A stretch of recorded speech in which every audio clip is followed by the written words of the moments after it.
Good evening, everyone. Meteorologist Jeremy Baker here. Merry day after Christmas. Merry Christmas to you. Got my Christmas tree tie on. I figured today it's still okay to wear that, right? I would think so, even though it feels like 80 degrees outside. Low 80s today, what? I just flew back from the Northeast, Philadelphia. I was getting used to highs in the 40s. Came back to this, and then Monday we'll be back to the 40s and low 50s. So I'm trying to bring some of the cold back with me. All right. Following along on Facebook as always, so feel free to ask any questions, say any comments, tell a joke. Here's a live look around town. Very quiet night out there. Not a lot of traffic out there today. Everything's quiet at Morgan's Wonderland Camp, Calaveras Lake Sky Camp, and the San Antonio Airport. And I hope you had a great Christmas and you're having a great day today. If you have Mount Cedar allergies, I bet today is not a fun day for you. It's once again on the heavy side. We are in cedar season. The count 3140 and the molds, they are light. The count there 290. So hopefully you got some tissues for Christmas if you are sniffling and sneezing.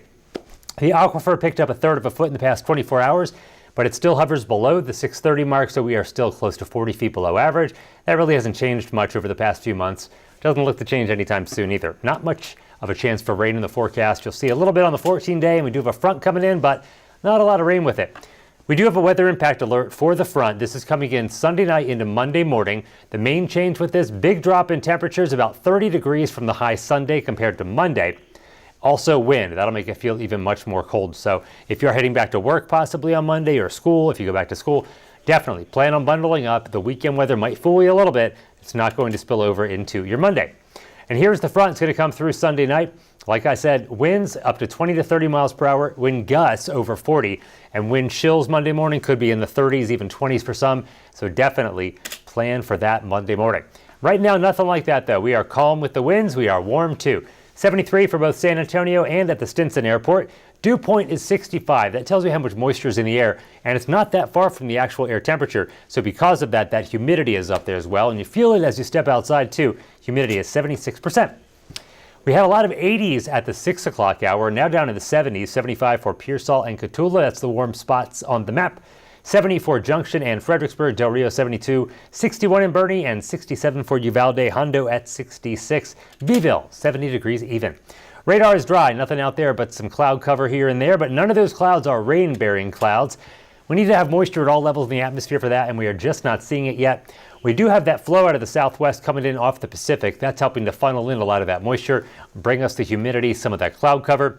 But what we really need to see are some storm systems to roll through to interact with that warm, moist air. And we're not going to get that really until Sunday night, Monday with that cold front coming through. So even though we'll have some more clouds here and there in the morning tomorrow, then again Sunday, not rain-bearing clouds, it'll just block the sun.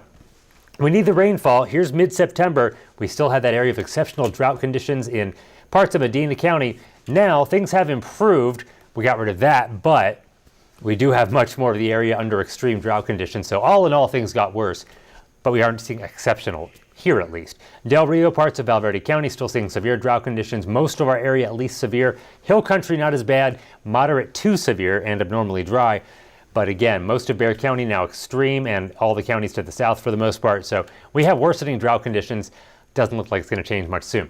Here's the future cast. You can see Saturday afternoon, this is about around the high of the day. Temperatures in the upper 70s and low 80s. Cold air still bottled up well to the north. But then as we head into Sunday, we see things start to change. Still warm Sunday afternoon, 70s to low 80s for highs. But you see the cold air in the Panhandle. Amarillo already close to freezing as of 5 in the afternoon Sunday. That all spills down to the south, and you'll see all that cold air coming in. And here's Monday morning at 8 a.m. Temperatures bottoming out in the upper 30s and low 40s around San Antonio. Hill country in the 30s. Temperatures probably not going much during the day. And beyond that, we stay cold through Tuesday, and then things start to warm up as we get beyond that. The wind, though, that'll also be a big story. Not bad Saturday, 5 to 15, same story most of Sunday. But then as that front pushes through, really just behind that front, that's where the wind picks up, and we'll see those sustained winds, 20 to 30 miles per hour Monday morning, gusts again over 40. So it'll be a windy start to the day and a cold one, too. Not tomorrow, though. We'll start out your Saturday mild and mostly cloudy, 65 for a temperature, 75 by noon, partly cloudy skies, and we'll get rid of most of the clouds by the end of the day, a high of 81 degrees, so well above average again. And here's that 14-day forecast. We stay in the 80s on Sunday with a high of 80, 20% chance for a shower late in the day. I think the best chance, though, Sunday night into Monday morning. There is that weather impact alert for Monday, that big red box you're seeing. Because the change in temperatures could affect your day-to-day activities, we start out in the upper 40s, we stay around 50, windy throughout the day. Tuesday, Wednesday, not too bad. Warming up, 53 for a high Tuesday. New Year's Eve itself, 60 for a high. We start, though, in the mid-30s, likely below freezing in the hill country. And for the first day of the new year, we start out at 40, end up at 66, so not too bad. And then for the first full week of the new year, temperatures mostly in the upper 60s and low to mid-70s, and very little chance for rain, unfortunately. We need the rainfall not coming in for the first part of the year. All right, that's your forecast. I will have more on your weather tonight on KENS 5 News at 10. Alicia will have your news, and we hope to see you then. Until then, have a great night, everyone. And again, Merry Christmas the day after. Bye-bye, everyone.